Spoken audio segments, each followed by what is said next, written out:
nuti warri dura bayanii hidhamnee hoo isaan nu booda bahaniiti 97 biyya seenanii 74 dhukkaasa akkuma reefu jeetti jala banan jechuudha.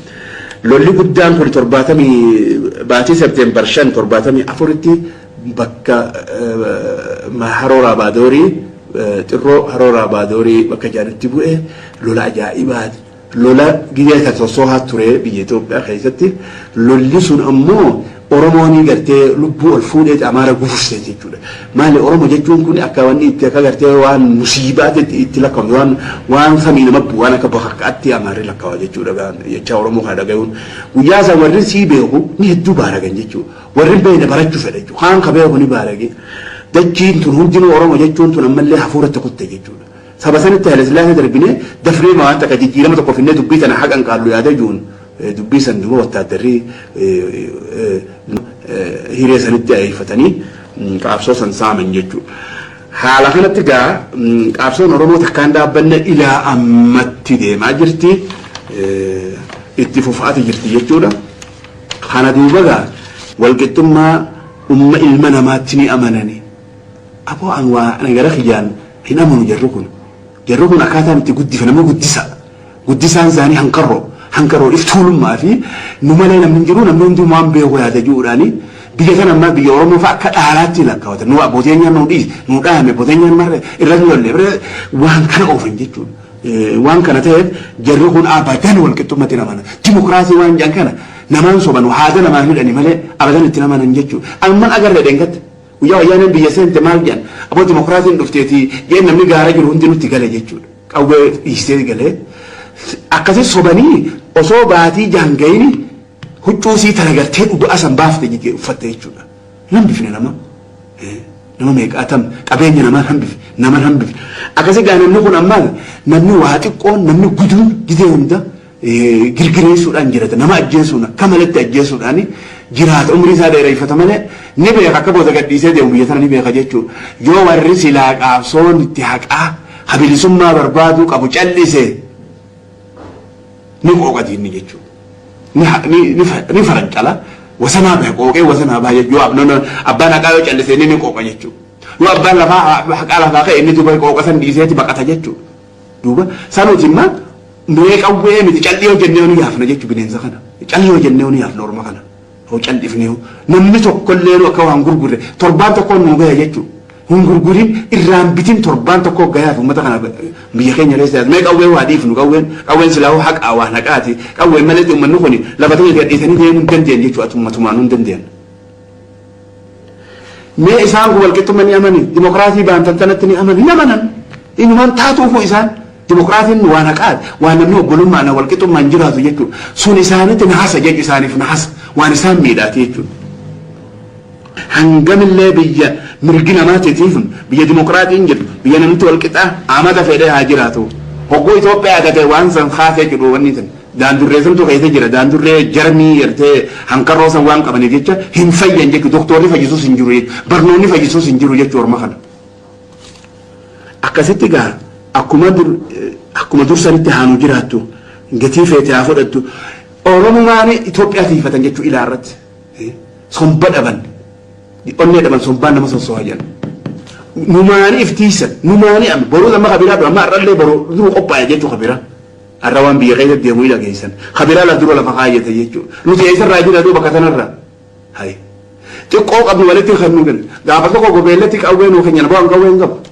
Duuba akkam ta'an haa tolfannu laga kana keessatti. Yoo tolfachuu wallaallee haa bitannu warii ni qabna. Walitti buunee warii haa bitannu qawwee. Kun namni gurgurarraan tana guutamee jira addunyaa keessa. Riigaa lama walitti baafnee namti namoonni horii yoo qabne horii keenya haa bitannu gaafa sana akkasiin jeeni jechuudha. Yoo horii dhabne isarraa hiikannu jechuudha. Amma gaa yoo nuti har'aan kanallee duuba Oromoon hoggaa afur cini namti. Gaafa Haile Sillaaseen du'e ni cini namti. Ogguu sadii cini namuu deemte amma. Ogguu lama cini namti jechuudha taddu'aa isaan hedduudha tuni. Gaafa Haile Sillaaseen du'e ni cini namne guyyaa mangistuun baqateet ni cini namne arra sadaffaa jechuudha. Namni hogguu sadii cini namu hogguu lama cini namu jamma immaasinu hogguu lama namni gosa boolla takka keessatti qaama tokko keessatti hin cini namu jenna. Duuba akkasii jaallan teenya gaa bilisummaan faaya qalbiiti nuura jechuudha. Namni bilisummaan qabne if duran arku yaaduu hin danda'u yoo yaade duraa facaasan jechuudha namni gartee namni bilisummaa duraan qabaate hogguu dhabe irratti ni beeka jechuudha mi'aa isii beeka jechuudha bilisummaa gaafa qabnuu fi gaafa hin qabne wal dura qabnee haalaan gaafa qabnu sana loluu dandeenya yaada qabna heera ajaa'ibaa kana hundaa'u bilisummaa irratti waan kana walitti mariidhaan tolfanne jechuudha arramee nam tokko haa walitti qabamee waa godhuu danda'u jechuudha dhamaana jechuudha sanii jecha if qaru wal qaru seentara bakka hunda ijaarrachuu biyya jiran keessa namni waliin dhufee bakka galgaluu waliin dhufee marii walii dabarsu bakka ilmaan isaaniitti waa barsiisan wanni akkasii ijaaramuu qabdi jechuudha yookaan hanuun faayidaan hin jirtu jechuudha maal godhuu dandeenya jechuudha. Akkasitti gaa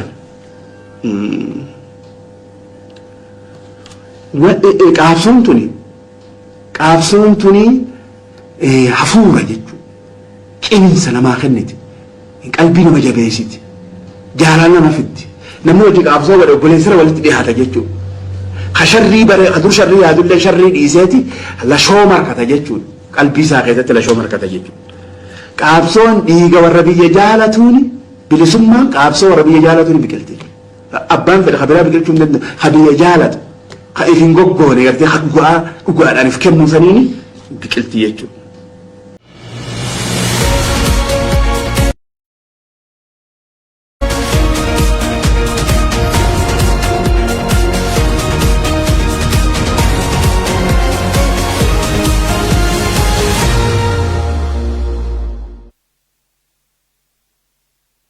amma soja limana ya baka jirta maratu na gani kenya ka waka ko rabu da ko da rabante sana da gaf wala sari bare fi lekka bultan daga no bultani sari janna wala sari dihe lekka bultan salamullahi alaikum wa rahmatullahi wa barakatuh ashawar kafun nuru qaribu ala dufu bagala gano idani welcome to Bobida sagatata ya tararati sayda waddi fama dawli sumaru boda ugashan tabi jafana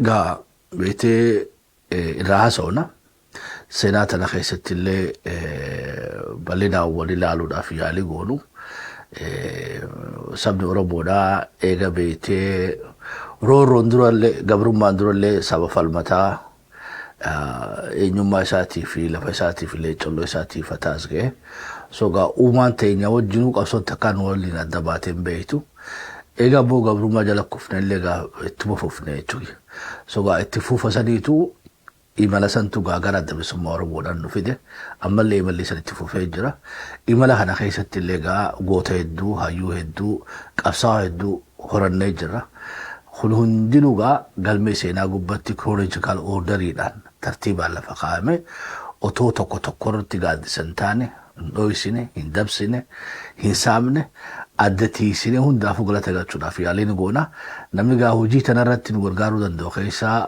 hayu senada abba malka qabadetin diadde jira namon birasiyo adada qabatan duftani counterpoint khaysan defachu ne sam bidiyan bala damon daf hayu sagantana dalota tianu sena barsisuda waraq abso beete hudefa badabli subba oroboda imala dheeraa san keessatti hamma dandeenyu hundaa yaadachuu hamma dandeenyu hundaa galatoonfachuu qaamni loogii goonee fi achi qabnu dho'isinu irraa dabsinu irraa saamuu barbaannullee jirtu warra dabsuu fi saamuu barbaannullee beetee irra qabsoodha jechuudha. So saba guddaa Afrikaadhaati akkasumatti illee gootee iddoo waan qabnuuf hundaa'uu hammannee hundanu bonu dandong ga hoji jabdu nu afattu tanaga jan ga baga beete uga jatami uga shantami jafa la dablu sum orbodati sangeyenna taftes ga balina tufufna akamati le gabasa adda hawasni khenya darula burra argeli takhesati takhesati batu temu jira himanna gara sirano dufte jirti sanis ga gabasa gara abba barkalati rakanna gara ilu baboralle hawasa chira beete iyete jira hawasa ille ga me wan isan dammatarille isanif dabarsina taftelle ga tasanoji demtu si yoroti qabanne walidi daballe dofna ya danga afiratan yatatu abba malka assalamu alaykum wa rahmatullahi wa barakatuh yoya wa alaykum assalam wa rahmatullahi wa barakatuh akam naga tani jara daga dole turana ferratenya mega gara gaafiti yeta duratti dabra qorannoo keessatti paraadaayimii jaanii akkaataa itti waa laaltu saayinsiif danda'ee jira jechuudha.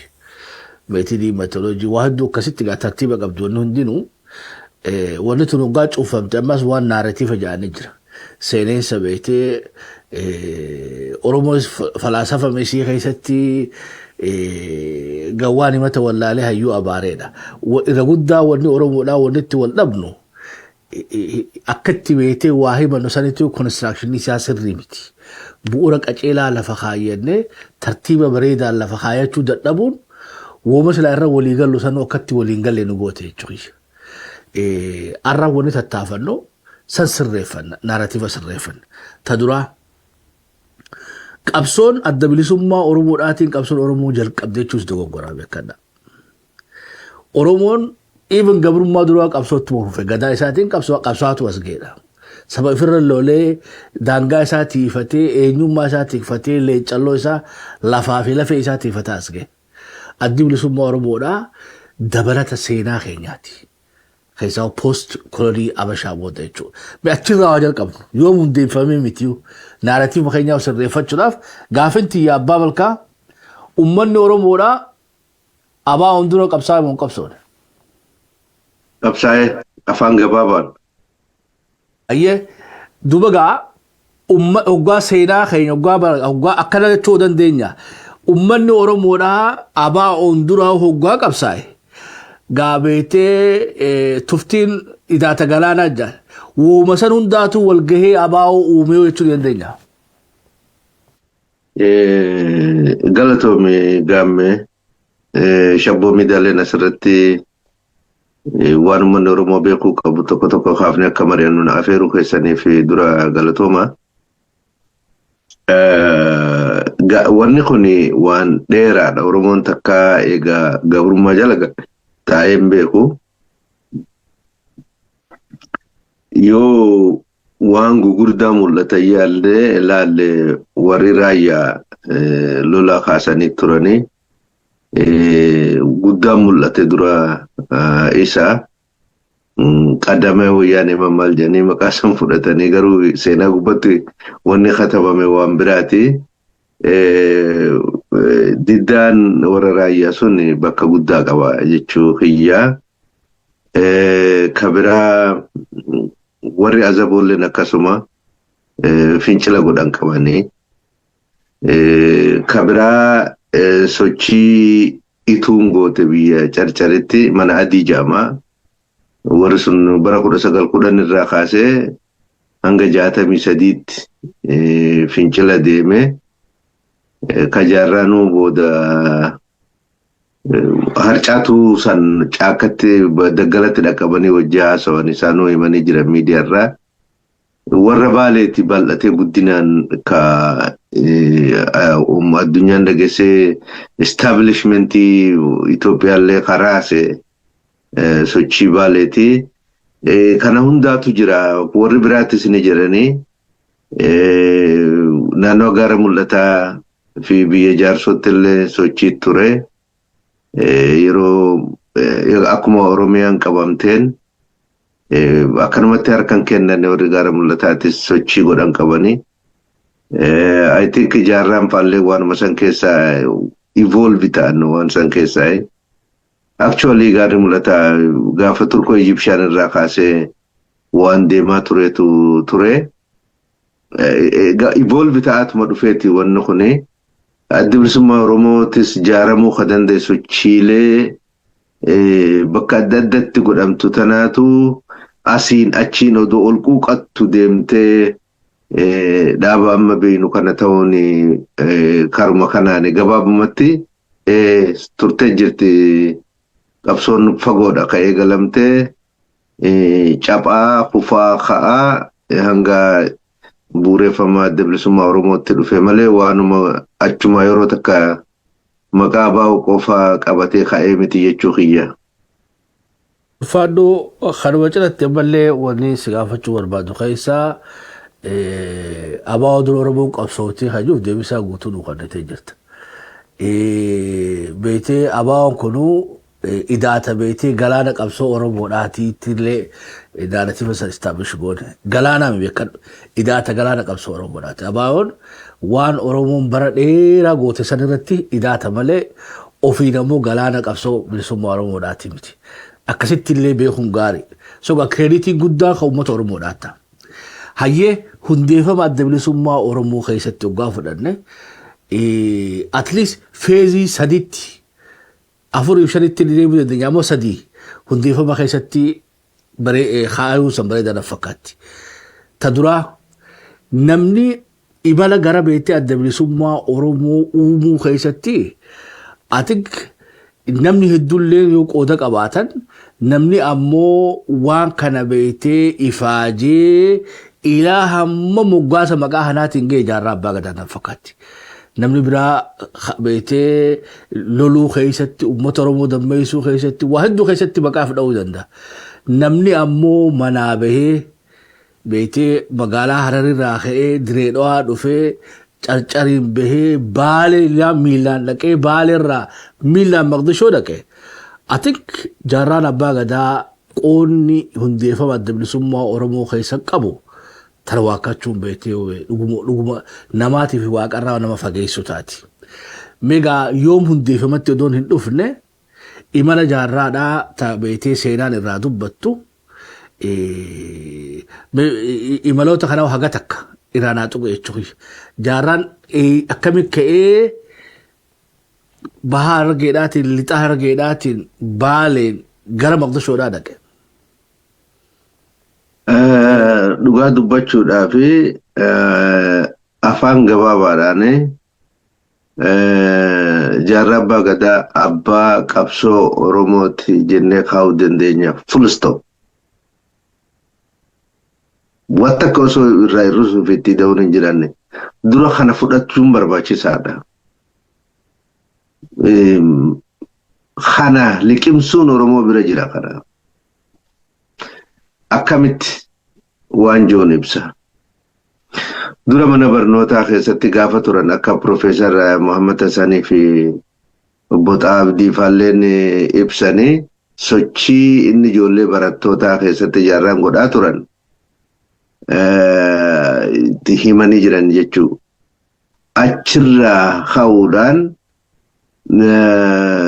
dura odoo siyaasattuun seeniin dammaqaa fi kaka'umsa onnee isaanii keessa tureen kaanii deemanii namoota miidhaan irratti gaggeeffamu gara mana murtiititti akka gartee deemanii haqa barbaaddatanii yoo hayni sunuu jiraate kajoo sanillee ni jibbaata godhanii paarlaamallee seenuudhaaf tattaafatanii akka gara sanii silsin danda'an dura ka'aniituma gara qawwee butaniin deemne waan biraa jibbaatan justice ni danda'ama haqa namaa sagaleen nama dhagahamuu ni danda'ama waan jiru tiraay godhanii sun hoggaa dadhabamu warra ituuka mootummaa Hayilasillaasee waraanuu warra mana adii kaja'amu ture isaanilleen jaarraa duratti hedduu faca'anii garuu harcaatu waan hafte Muhammad Jiloo Faalleen abbaan waraanaa bara 59tti galanii warra hafe san dhaqee caakatti dubbisee warra daggala jiru sanii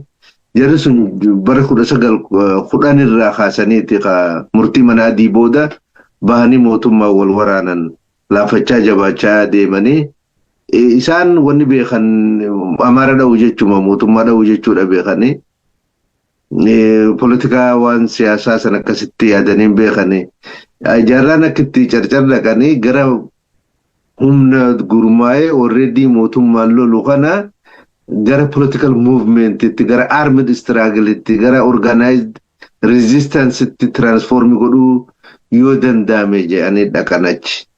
Hoggaa dhaqan uummanni sun ammoo karaan isaan itti adapt godhanii fi akkaataan isaan itti deeman waan jaarraan haasanii waliin bitu walitti dhufuu didee booyoo amaara dha'uu feete kottuun waliin deemi waan amma haasaitu kana siyaasaadhaa beekan. Beenu nurraa deemi jennee yookaan kottuun wajji loliin. Waan politikaa ammoo organized resistance waan jaamu kan inni dhaabatti ijaaramuu nurraa dhiisii janiin kana dandeenyu waan taasisu kana yookaan amaara dha'uu feete kottuun nutti makame hin taanee fi ka'ee baale deeman jechuu. Amma barbaada jaarmaa abaa waan jiru dura odon geenye gara organized resistance itti Oromoo akkamitti jira armed resistance akkamitti Oromoo humna kasii horraa gara national movement tokko akkamitti uumuu dandeenya kajuu abaa miti barra Oromoon akkamitti gurmaa'ee mirga isaatiif qabsaa kajuu kana barbaadu ture jechuudha. Achirraa ka'anii baale deemanii baale sogaadha kan Oromoo abboo waan jedhamuun gargaarsa Somaaliitiin deema gara Oromoo National Movement transform gochuudhaaf hin danda'amne. Achirraa ka'ee biyya Somaaliyaa deeme biyya Arabaa tana keessa ni deeme tokko namoota biyyoota adda addaa keessa jiran deeme funaanee walitti fidee akka mooraaleen jigalan namni godhe jaarraa abbaa gadaati haga ilmoo faaga'utti namni dhaqee dammasee mana gara kana deemuun wayya jedhanii communicationii warra Eertiraatii fi Usman Saalaa Saabbee fa'aa jaarmaa amma jiru karaa miti kabiraatu jira gaafa sanii warra Eertiraa sanii wajjin wal qunnamanii warra Falastiinii wajjinis wal qunnamanii Yemen irratti akkasitti moraal leenjii banamee akka namni sun leenjifamuu namni deemee nama walitti funaane jaarraadha. Jabaan tokko qabsoo hidhannoo carcaritti eegale elemoo qilxuuti elemoo faawuu jaarraadha namni deemee walitti qabe jechaadha. This match namni kun dadhabbii godhe qabsoo kanaaf san qofaa miti eega biyyatti deebi'anillee deemanii shawaa dhaqanii warroota qabsaa'ota Oromoo achi keessa jirus kana wajjin jira keenya mee hawaa goonu wanta akka jedhanii gaafa san icaatii fi kanaatu jira. Gaafa hizbi dirijitii keessa jira mana keenya kuni karaa adda addaatini isaanis karaa sanatti fakkaateen warri Macaatuu lama keessaa evolve ta'an kun waa yaalaa turanii murannoon isaaniitii fi steejiin isaan itti qabsoo kana haalli isaan tooftaan isaan itti deemuu barbaadan ka jaarraan fa'aa murteeffatanii wajjin waliin fakkaatu ture. Jaarraan fa'aan achiis hagam takka Harargee baarraa fuudhaa carcar deemaa carcarirraa baalirraa Somaaliyaarraa gara biyya Arabaa achirraa galuu hidhamuu shawaa dhufuu warra diddugala jiran kana wajjin deemu nama tokko namni kun gaafa wal dhaqa mul'isi waliin deemanii haa ta'u sun haa jiraatu. Akka Oromoon barbaada jaarmaatiif hagam takka namni kun akka dhama'e namni kun lalna hidhaa waggaa 5 ka Somaaliyaadhaan as keessa jira.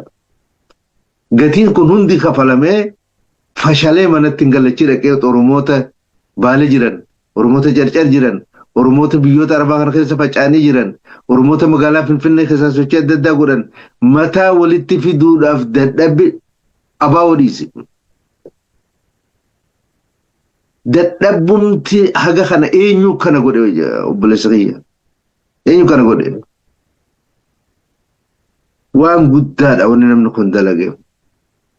Ani IFL isaan boodarra jaaran sani waan ani supporting goone keessaa tokko garuu kireeditii qabsoo Oromoo tanaaf Oromoon sadarkaa addunyaatti biyya keessaa fi biyya alaatti humna yeroo san keessatti qabu walitti fidee akka Haji Hussein Soraa wajjin waan kana godhanii Haji Hussein Soraa dura taa'aa isaanii ture jaarraan nama goblaa hidhannoo waan kana oofu Sheikh Abubakar Ahmad amata lama dura akhiraman secretary isaanii turanii miniti gaafa san isaan mari'atan hunda namni qabu Sheikh Abubakar ture akka gaariitti odoo isaan jiranuu irraa odeeffadhe jechaadha.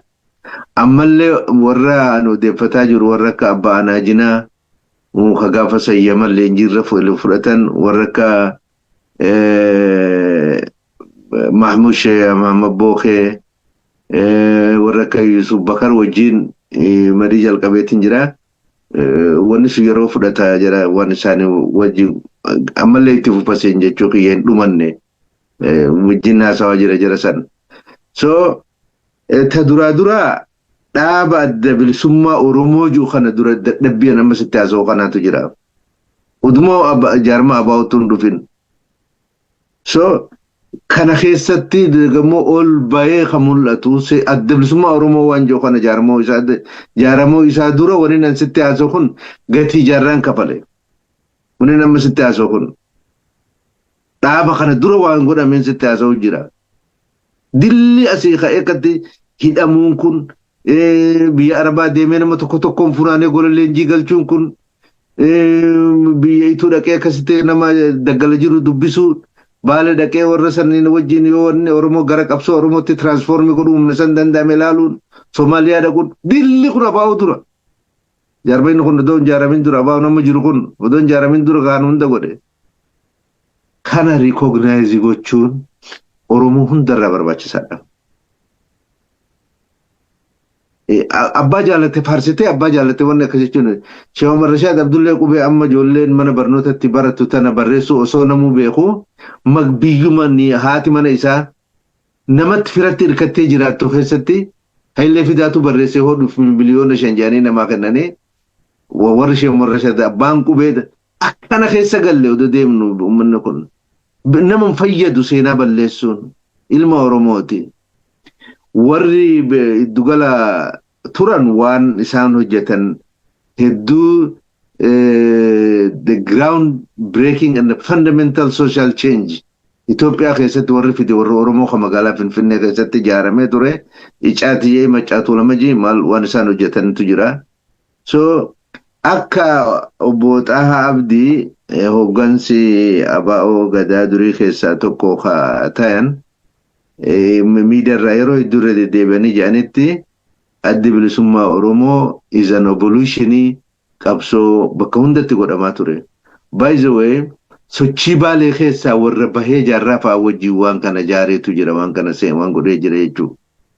Ijoollee fakkeenyaaf Haji Hussein Soraa fudhachuu dandeenya. Durataa WSLF ture. Achirraa ka'anii Ibnaagii fi adda bilisummaa Oromoo waan jiru irratti wal mormaa turanillee qawwee fudhatanii taa'anii jaaramanii ajandaa qabatanii mari'atanii diplomaatii godhatanii nama hojii diplomaatii godhuu nama politika irratti waraana irratti nama hojjetu godhanii organize ta'anii waan kana hojjetanii Haji Hussein Soraa achi keessa jira jechuudha jaarraa waliin. Waan Muhammad Said Ali tokkotu kitaaba yeroo takka barreesse malee Haji Hussein Soraa qawwee jarri fidee dhufee irratti ABO'n qawwee dhukkaasee siin jaa malee qawwee san eenyutu fidee namni jiru hin jiru. So waa hedduudhatu jira. ABO'n qabsoo bakka hunda Oromoon godhaa ture evolution saniiti malee waan gandi tokko namni naannoo tokko lafaa ol ka'ee godhee miti. Akkamitti akka warri icaa keessa turan macaatuu lama haa jennuuni warri iddugala turan kun sochiin isaan godhan akkamitti jara kana wajjin akka wal simattu sochuma takka malee lama kan taane wanni bakka hundatti godhame garuu walitti dhuftee wal utubdee ABO kana garatti culminated ta'e ka dhaloota ABO'tti malee waan namni gara tokko ofe miti booda yoo carraa naa kennite warri iddugala kun waan dalaganii fi akkamitti dhaloota ABO'tiif isaanis karaa isaaniitiin akka gumaachan dubbachuu dandeenya. Ayyoo ulfaadhu. So seenarraa akkuma dubbannetti ABO'n idaata galaana qabsoo bilisummaa Oromoodhaati. Malee kophaa miti sanis akkasitti haaqeenya. Hayyeegaa wanni amma bal'inaan harkinee fi hubanne keessaa ABO uumuu irratti nama kophee fixatee jira jechuudha. Imalli irra guddaa miilaan beekadha. You have to understand. Makiinaa yaabbatee ammaa xayyaara horeetii miti. Imalaan. Seenaa akkitti ni baale dhaqeedhaa kan hin dhagee keessaa warra beetee lola warraaqsa dhoombirirraa baqataniiti namni irra guddaa karaa Harargee dhufe gaafa san.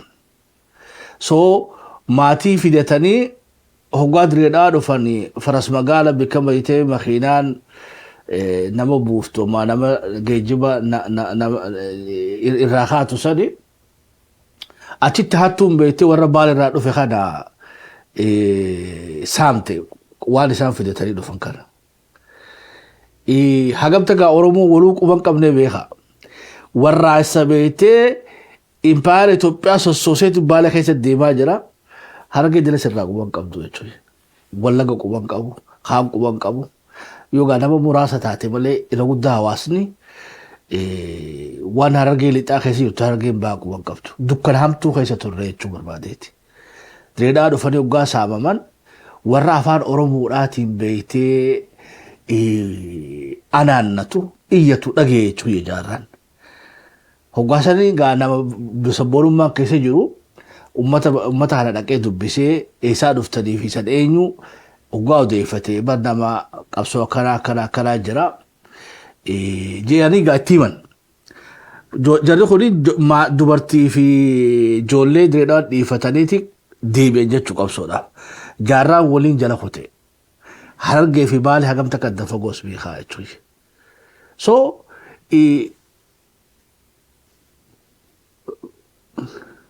wanta kan si dhufu asirratti. Hayyee seen.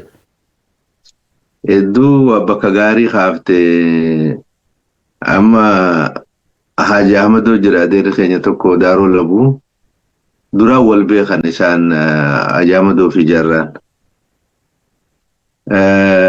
Isa bira dhufe Daaroo Labuu. Hanga baatii lama taa'e barbaaduma kana yeroo deemee warra carcaree qacaakkaa jiru san barbaadu achi taa'eeti Haaji Ahmadoo bira ture jechaadha. Baalee dhaquu barbaadee dubbiin amma warra tun akkaataatti Baalee deeman suni warra sanii wajjin karaa deemuun akkuma isaanuu himanii jiranii miidiyaa irratti wanni ta'e rakkataniiti gaa akka dubbiin carcar keessaa inni sochii warri carcar godhu san gara Oromoo political movement jijjiiruun sunillee hin taanee fi karaa Baalee deemuu barbaade Haaji isaanii Usmaan nama jedhamu jira namni Arsii. I think Garjee dana fakkaata gosti isaa yoon dogoggoruu baadhee namni kun karaa Baalee kana beekaa warri isaaniillee firummaa gara Daaroo fi garas akkas qaba namni kun. Haaji Ahmadoo fi Haaji isaaniin kun ilmaan obboleeyyaniiti dubri gara haadhaatiin jarri. So aboo namni kun Baalee dhaqeetii jara Arsii kanatti makamuu fedha. Nama kana gaati lafa beektaa karaan kun fira keeti nama kana fuudhii achiin narraa gahii ja'an. Haaji isaanii Usmaan nama Arsiiti inni Daaroo Labuuti dhaloota Daaroo Labuuti. Dubri isaa kana nama kana warra Baalee kana geessii kennii jaa walitti. Achi namoonni immoo qabsoo Baalee tana dhaqanii itti makamuu fedhanilleen argamanii Mumasiraaje Aliyyii Haajii tokko faana yaadadha. Abrahaam Hamzaa jedhanii biyya Minisootaa dhaqee achirraa galee akhirame rabbitti araaramu. Warra kana gara nama 10 namoonni ta'anilleen itti dabalamanii Haaji isaaniin fuudhee akkasitti Baalee geesse jechuudha. Warri Haaji Ahmadoo Ayuzaaraa Haaji Muhammad ammallee ni jirti Minisootaa jirti waan kana namni gaafachuu danda'a. Gaafa inni achi ture san warra beekan jechaadha. Akkasitti bahuu danda'e gara san odeeffannoo warra geejjibaa fide san irraa odeeffannoo barbaaduu fi akkaataa sochiin hidhannoo Baalee jirtu maal akka taate odeeffannoo irraa fudhachuun sana jirti. Wanni harroota isaanii fuudhanii wanni godhuudhaa taatiyatti sun isaanuu miidiyaa irraa dubbatanii jiranii. Akkasitti ta'e wanni sun seenaadha jechumaaf inni kaasee dhugaadha jettee siin jechuu barbaadeetti. Ayi ulfaadhu inumaa itti daatee beekadhu wannummaan nu barbaadnu akka miidiyaatti maali? Suuraa beetee seenaa teenyaa paaziloota irratti sani keessa buusaa guutaa full picture arguu dandeenya. Information direedhootti harkate ummata beetee Baalee irraa baqatan saniin harkatee deeme amma gaa linkeejiin biraatti itti harkanne shoora beetee Haaji Ahmadoo fuudhee rabbi itti haa tolu qooda isaanillee as keessatti agarre haaji isaanillee itti daballe sogaa taaftes akkasumatti yoo rabbiin fedhe itti guutaa deemnaa jechuudha. Seenaa jechuun beekadhaa waan hoggaa information haarii harkatte irratti dabalaa gabbisaa deemtu malee waan beetee kaaznaa keessa deetee itti qollaftee beetee hin jijjiiramu jechuu dandeessu mitiidha. So gabaabinaan gaa imalli kun hundinuu deemee guyyaa Diseembara 12 bara 1969 adda bilisummaa Oromoo uume. I think kana fudhachuun liqimsuu akkuma abbaan malkaa baanu sani tana liqimsuun nu barbaachifti. Hayyee 69 wanni beekuu qabnu adda bilisummaa Oromoodhaa maqaan qaba gaafsan. Wanni sadii beekadhu Oromoo waakkachuu hin dandeessu. Wanni sadii Oromoon biyya keessa dalagachuu dadhabdeeti ala dalagatte. Qubee afaan Oromoodhaatiis biyya keessatti uumuu dadhabateeti fuuli rabbi itti tolu Sheekh Muhammad Rashid Abdulleedha odoo baqarra jiranii lafa kaa'e. You have to understand. Gaafa inni qubee tanaan barreessu Haayilee fi Daadhaa beetee Awurooppaa keessaa barnoota irra jira beekadhu. Tanaas beekuu qabdan. Gaafa kitaabni bahee booda isaan biyyaa dhufanii jechuudha. So tanaas beekuu qabdan. Wanni biraa beekadhu ta fuuldura qorannootti godhuu qabdu keessaa gaafa kitaabni bahee beekadhu seenaan kana fakaabuu qabdu. Shaakallii qubee tana uumuu tana keessatti gaa meebii amma 20 biraa fudhachuu isaas ni mala beekadhu. Amma 30 biraa fudhachuu isaas ni mala.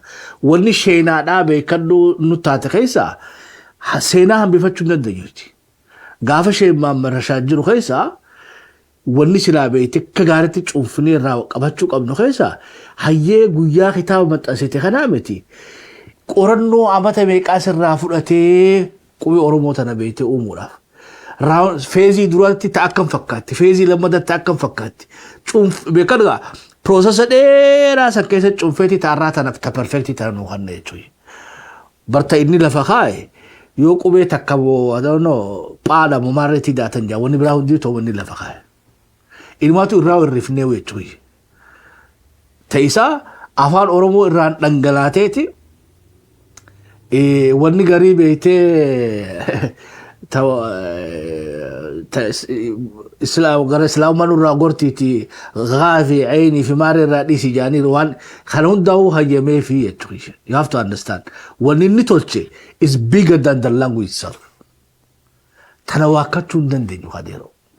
Wanni biraa gaata qubee fooyyeessuudhaa giraamaraa fi maarree namni biraatis waan gumaachinee miti. Tana diddeeti mi hadeeroo.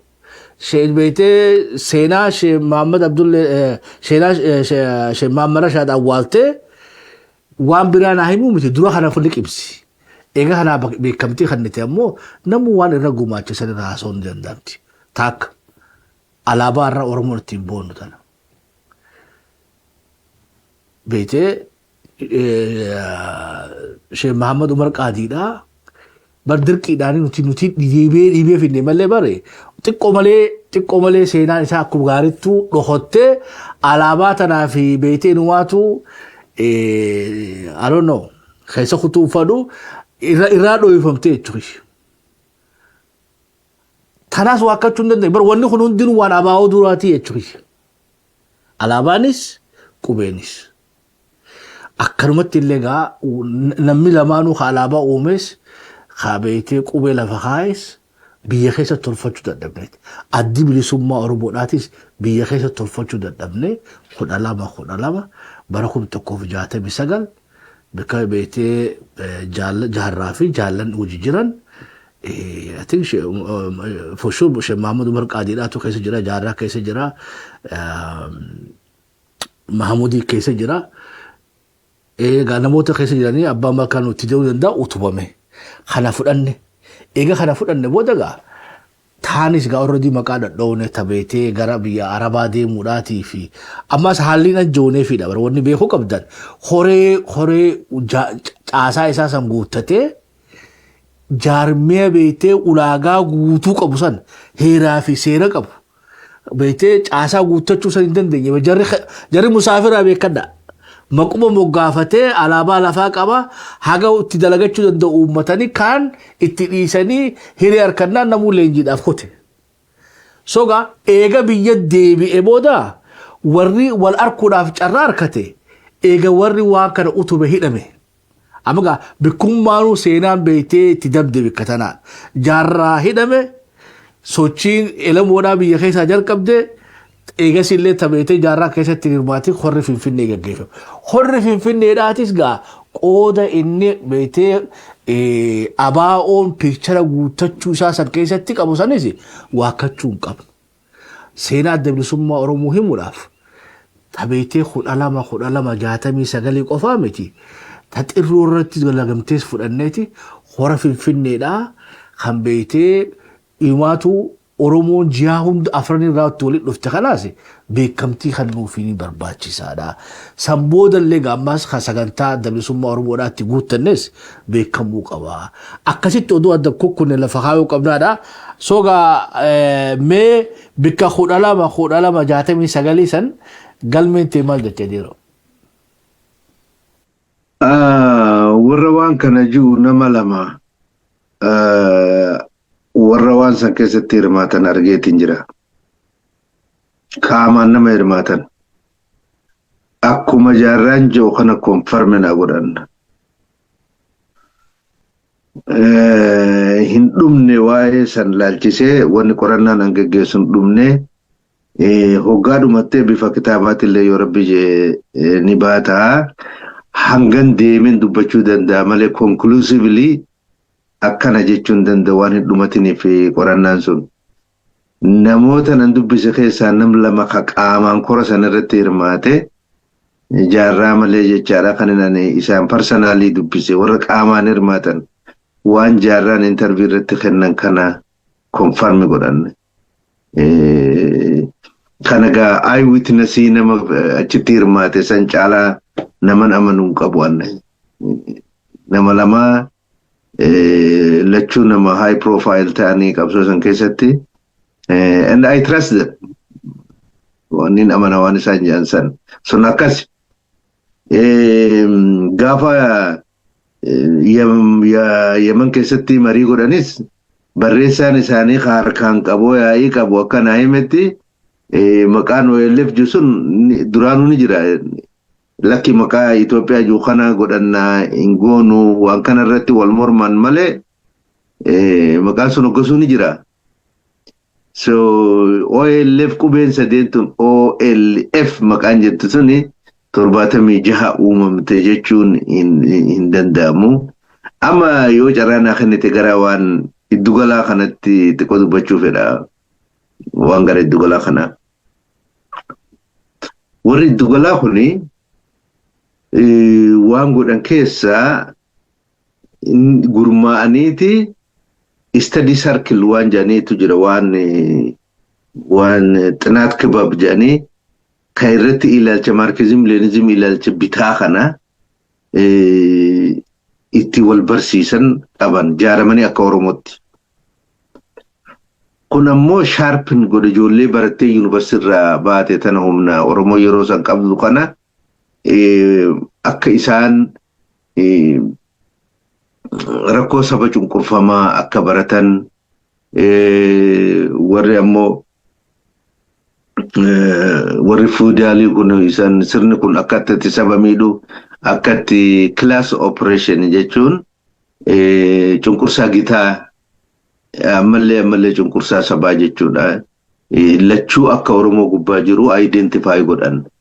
Class jechuun namni tokko aangoon qabeenyaa maaliin si ol ta'e ati nama si gajjiru hoggaa si miidhe qabsoon ati sana bisuuf gootu class struggle jedhamti.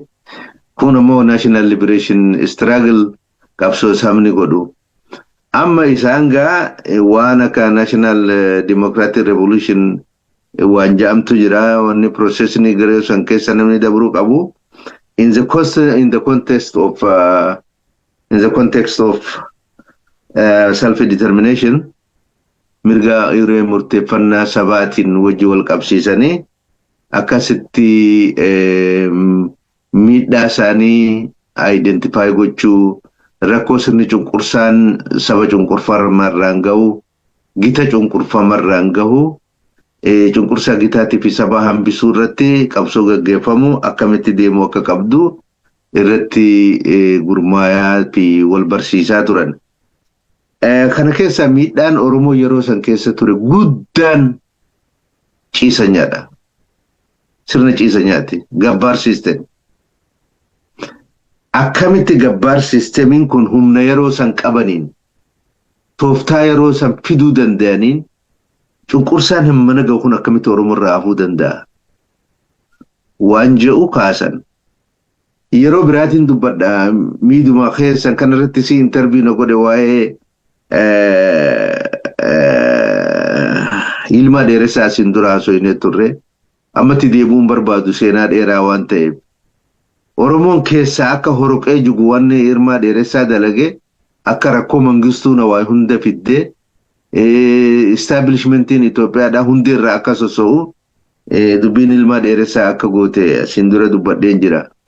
Amma jarri kun hoggaa hizbi dirijit sifat beetini karaa saniin walitti dhufuu fi dargii wajjin diil godhuun kun hoggaa dhufu maal godhanii keessatti shaaxaman mi'eessoo keessas dhaaba jaarmaa adda addaa maal hunda keessa seenaniiti mangistullee fi Oromoo ta'anii jaaramaa achi keessatti mariitiizota minister isaan keessa akka ta'u godhan. Hedduu waan guddaadha kun. Obbo Zagayyaa Asfaaw isaan keessa akka mariitiizota minister akka ta'u godhani awaajiin draft godhanii dhiyeessanii the biggest social change biyya Itoophiyaa san jedhamtu san keessatti seenaa biyyattii sanii keessatti jijjiiramni ground breaking fundamental change jedhamee kakaayamuu danda'u jijjiirama kana fiduu danda'an from within qabsaanii jaaramanii akkasitti study godhanii sistema jiru kan akkamitti navigate akka godhan hedduu dadhaban mareet laaraashiin akka dudda keenyarraa buutu cunqursaan amata dhibbaa sun miila namaa dhiquun qoraan namaa cabsuun qixxee namaa saffaruun ijjimanshaa lukkuu fi aannanii fi dhadhaa damma geessuun dubartiirraa qooshaa namaa daakuun ooruu namaa qotuun siisoo namaa dalaguun akka haftu godhuu danda'an. Mana kun qabsoo Oromooti. Jara kanaa godhe riddi golaa kana. Kontaaktii qaban warra alaa jiru kanaa fi isaan iddoo qunnamtiitu ture karaa Yusuf Bakariin. Hedduu qabsoon tun bifa amma jirtu tanatti sheepi akka taatu dubbiin keessaa fi alaa akka wal qabattu namni godhuu danda'a Yusuf Bakar kana. Ammallee ni jira jechaadha. Garaagarummaa Elemoo fi Haji Hussein Soraa iddoo ture tokkootu ture. Objective qabsoo Oromoo irratti wal hin dhabne taaktika irratti kaayyoodhaan miti taaktika irratti xiqqoo wal garaagarummaa qabaachuu turani. Barreessaan isaanii kan qaboo yaa'ii qabaa ture Sheekh Abubakar Ahmad eega du'anii amata lama isaan akka gaariitti irraa odeeffadha jechaadha. Hidhannoon yoo Baalee dhagaltee irra bu'aa qabaa qabsoon achitti hidda guddaa qabdi garas yoo deemne hidhannoo tana ogeessine wayya. Elemoo ammoo warra suni Somaaleedhaan gartee dhiibbaa Somaalee abboo maqaa jiru kanaani kaayyoo Somaalee lafa Oromoo irratti qabdu moor dhiibbaa santu guddataa indigenous resistance biyya carcar keessa jirtu kana tokkoffaa nama hin dammaysinu uummanni kun mootummaa wal waraanaa jira humni hidhatee sagi tokko kasosa'anii jiranii independent taanee Oromoo irratti fedhii fi faayidaa Oromoo irratti biyya san achitti dhaynee yoo jaaramne yoo achitti lolle irra nu fayyada dhiibbaa alagaa jalaa nu hin gallu ka jiru argumentiin isaanii kana ka jara lamaanii bakka lachittuu sochii jira sochiin humna guddaa qabdu tabaaleetiiwu garuu akka ilaalcha Elemootitti deemnee kun warri jiru sun dhiibbaa Somaalee jala jira nuti illee dhaynee achitti deebuun hin feesisu So warruma roorroo ofirra dhaabbatee duraanuu mootummaa wallolu kana isaanitti dhaqne yoo makamne ummanni illee miira diinummaa ganaan dammaysinu yoo achi dhaqne wayya ka jiru hoggaa qawwee biyyatti galchan dhugaan jiru warri abbaan naajinaa afaan dhaqanii qawwee san fuudhuudhaa deeman ni beekan akka walloo warri walloo karaa afaarin meeshaan sun walloo gara kamisee akka dhuftu ni beekani. Garuu namtichi kun accessii waan qabuu fi internal working biyya kanas waan beekuuf inni miseensa Maccaatuu Lamaati yaada elemoo qabu qabaa. Tokkoffaa Baalee dhaynaa qofa odoo hin taane maqaa Ibnaagiin deemnaadha jira. Lakki maqaa Oromootiin kaanaa jira. Kun ammoo ilaalcha warra Maccaatuu Lama keessa jiru kana wal fakkaata. So odoo deemanii gaama waa lamarratti Ibnaagii miti Oromoo jenna kajuu kun elemoo faan maqaa kanarratti cichuu wayyaa maqaa Itoophiyaa keessaa Oromoo baasuun nama dhiba kajuu kun elemoo garana jira. Maqaa kana warri Finfinnee kunis yeroo tanatti maqaa Oromoo kana baafanna kajuu kana jira.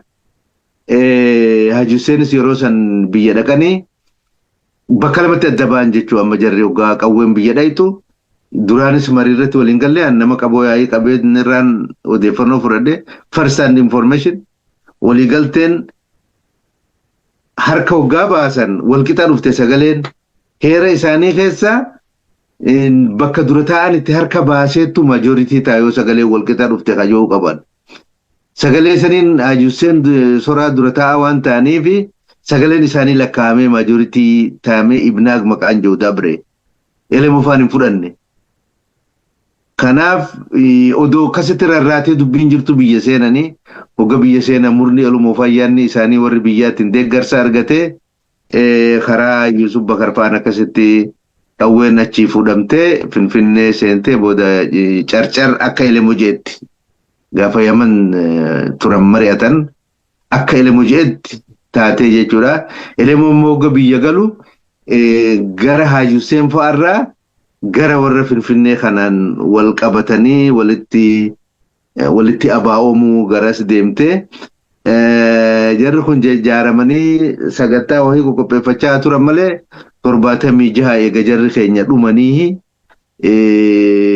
maqaa adda bilisummaa Oromoo joo kanaan dhaaba sirnaa ka amma beeynu kana jaaran jechaadha. Eega elemoo faan dhuman booda. Haa ta'u ammoo gara elemoo faan duraanuu jiran sani karaan itti abaa'uun amma jaaramee maqaa kanas moggaafatee maqaa Soomaaliyaa irraa dhufee gangalatee Yaman dhaqee booda Ibnaagiin dhuftee mallee gooluurra qabde kana deebi'ee Finfinneedhaan gabba'e jecha maqaan kun odoo deemuu baqatee odoo Soomaaliyaa irraa Yamanitti Sooriyaa maal odoo jiru booda biyyatti galee jechuu qawweessanii wajjin maqaan kuni. Sambooda jarri OLF jee sagantaa baasee ka ifjaare walumaa galatti dhimma Oromoo irratti qorannaa geggeessuu qo'achuu ilaalcha warra bitaa kanatti daatanii deemuu karaa kanaan sirnicha keessan jijjiirama reefu dubbanne kamareeta Araashii kana saboota Itoophiyaa warra kibba jiranii bilisummaa guddaa ka ta'e haga ammatti jijjiirama biyya san keessatti ta'e jaamee immoo keessa dubbii guddaa kata'e kana godhuu kan danda'an ijoollee Oromoo achi keessa jirtu warra Maccaatuu Lamaa caata maal maqaa jiruun Finfinnee keessa Isbidirijii keessa soso'aa ture kabooda deebi'ee adda bilisummaa Oromoo ta'e kanaatu qooda kana gumaacha jechuudha. Wanni jecha Boxaa Abdii ja'an sanaan deeggaruufi bifa kanaan akkatti kunoo Soomaaliyaa irraa Yaman irraa Finfinnee akkatti dhuftee maqaa OLF jedhu kana jalatti wal geessan elemoo fa'aa warra agaasti tureetu dhufee jara kana seenee wajjin hafe. Because warra ala wajji turan san Ibnaag maqaa jirurratti wal dhabanii Baalee dhayna maqaa jirurratti wal dhabanii dubbii jirurratti booda namni inni argate elemoon warra olii kana jechaadha biyya seenan. Quba qabeenya jara kanaatiin gargaarsa jara kanaatiin meeshaa walirraa fuudhamtee Finfinnee kaseente gargaarsa jara kanaatiin dirreellee meeshaan sun deemtee kadhayte gargaarsa jara shawaa jiru kanaatiin jechuudha. Qabsoon sunillee akkatti walitti hidhaadha. So waan amma namni haasoo kanarraan jecha jalxaahan abdii jaan sanin fudhadha. Qabsoon tuni bakka bakkatti rakkoo Oromoo mudaturraa ka'ee waan Oromoon qabsoo Oromoon godhaa tureetu walitti dhufee gara jaarmaa lubbu qabeessa abaa'oo jennuun kamma namuu maqaa abaa'ootiin beekuu kanatti evolve ta'e. Lafa ol ka'ee namni tokkootu gaaf tokko haadhaa fi abbaan adda bilisummaa Oromootillee macaatuu lama kayyoo tokko arge. Akkanaa miti. So bifa kanaa yoo hubatan gaariidha. Seenaa balleessuun dhala balleessaa dhaloota doomsaa ammallee Oromuma ta'ee qabsoo fi akka malletti interpretation hin taanetti kennee wal burjaajessuu fi dhalootallee waan wallaala keessatti hambisu godhuun gaarii miti.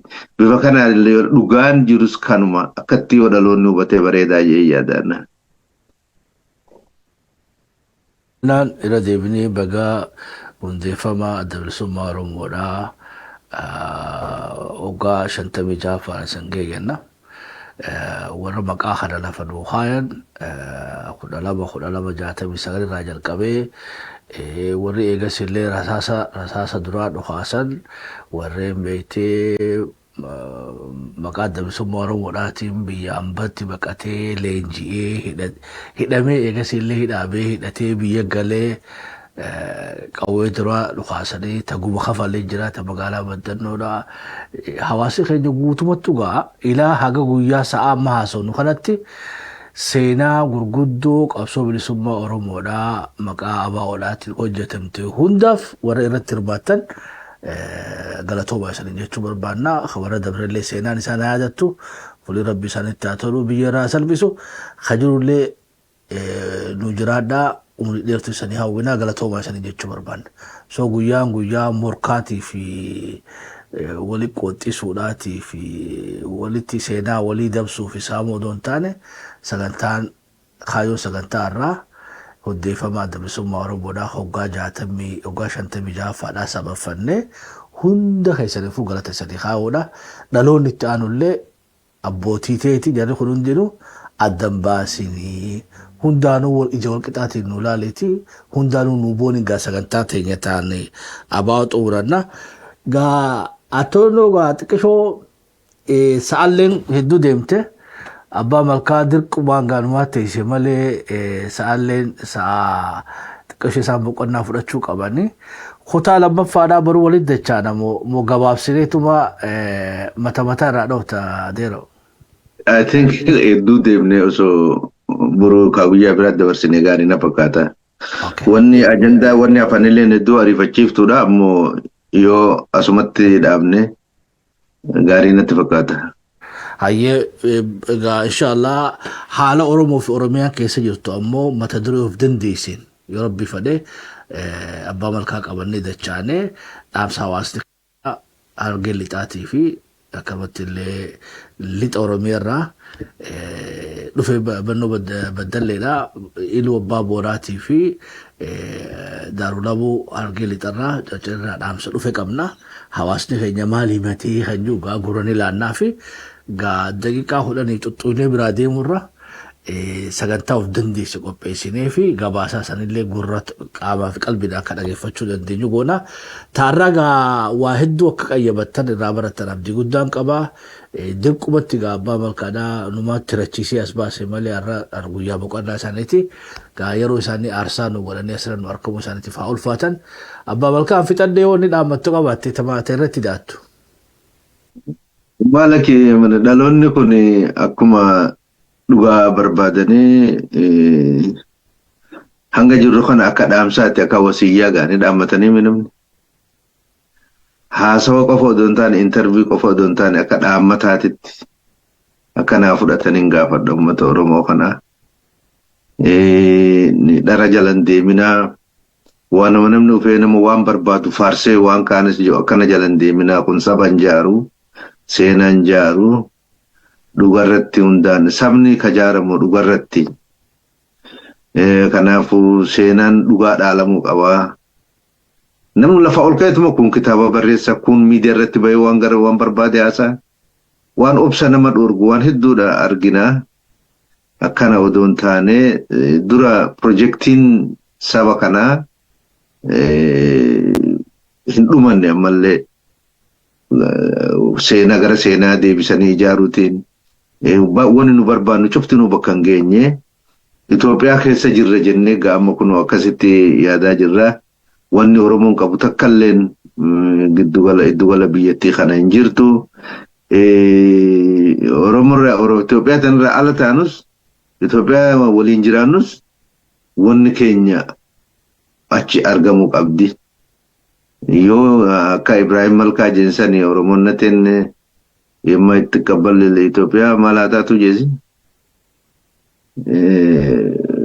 Ofunyani naabatu maal jeejanii bishii bootaatti baxaaxas maal jeejanii. So waan nu ta'u yoo taate waan keenya waan seenaa asootu tana qabannee dhugaa teenya qabannee gadaa teenya qabannee biyya keessa jiraanne yoo taate of course namni Afrikaa akkattuu bocaccaqee warri faranjiidhaa gandatee waan xixiqqoo achi kaa'ee deemee jira namni waliin jiraatuun bareedaadha. Keenya dhabnee keenya lafa keenye akka nama dirree waraana irratti booji'ametti harka ol qabnee ganda namaa dhaquu fi miti seenaa namatti makamuu fi miti iftaanee keenya qabanneeti. Itoophiyaan sunillee waan nuti qabnu wajjin yoo nu taate uma rakkinni hin jiru. Kophaa taanus nama waliin jiraannus dubbiin teenya achuma nu jiraachuu qabdi. Ijoollee waa barreessitu. Waanuma argan lafaa fuudhanii ganda keessaa katabuun seenaa Oromoon ta'u of eeggannaa akka godhanii gadaan tun teessanii akka dhaammataatti isinitti haasa'utti jirra. Biyyi tana isinitti hafuudhaaf deemti. Seenaan Oromolleen harka keessanitti hafuu deema. Please waan jallinaa waanuma namni fedhe mirqaanee ganduma tokko keessa lafa ol ga'ee qalama butate waan barbaade barreessu kana dhiisaa. Miidiyaa irratti gabbanii waanuma barbaadan haasa'uu kana dhiisaa. Seenaan Oromoo bal'aadha. Itti deema gadaan keessanii biyyi keessanii seenaanis keessanii fudhadhaa waan kana agartee ofirratti fuudha akka uummata gaafatama qabu akka dhaloota gaafatama qabu tokkotti deemaa waan jiruudha kanuma. Egaa ulfaadha sagantaa teenya asumarratti haa xumurannu keessumaa keenya Abbaa Malkaati. Anis gaammee Shabboo Miidiyaadhaa akka qophii kana fakkaatu akkanatti nagaa waa keessa tura. Thank you.